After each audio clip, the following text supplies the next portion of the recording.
साफ सुथरा सब्जा और झील का चमकता पानी उनकी थकन आतारने के लिए काफी था।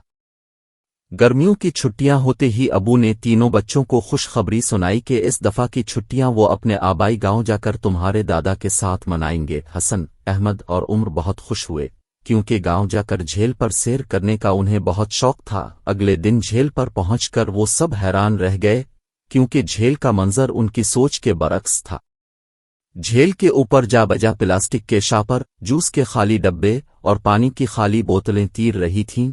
झील के अर्द गिर्द भी कुछ ऐसा ही मंजर नजर आ रहा था। अबू ने बच्चों के साथ मिलकर सफाई करने का फैसला किया। हसन और अहमद भाग कर गाड़ी में गए और इन फलों के खाली शापर ले आए जो वो सैर पर खाने के लिए अपने साथ लेकर आए थे। बच्चों ने शापर में झील के अर्द गिर्द जमा गंदगी के ढेर को समेटना शुरू कर दिया।